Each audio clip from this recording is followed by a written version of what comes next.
భగభగమండే అగ్నిగోళమైన సూర్యుడి శకలాల నుండి తయారైన భూమి మళ్లీ అదే సూర్యుడి తాపానికి అగ్నిగోళంగా మారుతుందని ఇప్పుడు మన శాస్త్రవేత్తలు భయపడుతున్న విషయాన్ని కొన్ని వేల సంవత్సరాల క్రితమే మన మహర్షులు గుర్తించి ఈ ఉపద్రవం నుంచి భూమిని కాపాడడానికి ఎన్నో ప్రయోగాలు చేసి భూమి మీద ఉన్న లోహాలను ఖనిజాలను వాడి సూర్యతాపాన్ని నిలువరించే అత్యంత శక్తివంతమైన సూర్య కవచాన్ని తయారు చేశారు.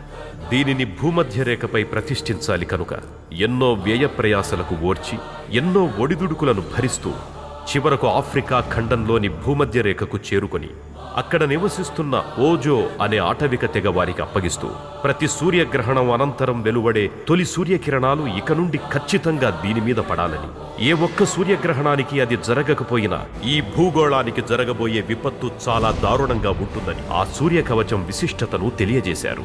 అప్పట్నుంచి ఆ తెగవారు దానిని జువా అనే దైవంగా భావించి కాపాడుకుంటూ వస్తున్నారు.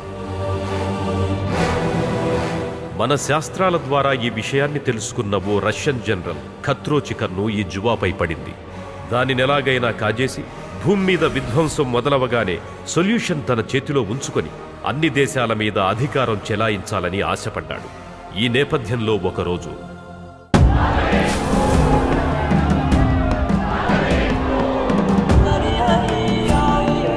ఈరోజు ఈ ఓజో తెగవాళ్ళు ఇంత ఆనందంగా ఉండడానికి కారణం వీళ్లలో ఒకడు చదువు పూర్తి చేసుకుని రావడం. అతనే బోడో.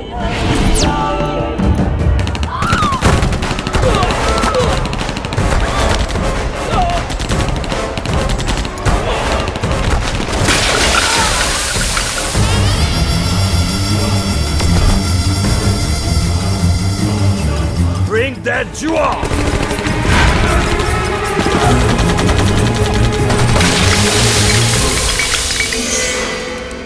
ఇది ఎట్టి పరిస్థితుల్లోనూ వాళ్ళ చేతుల్లో పడకూడదు.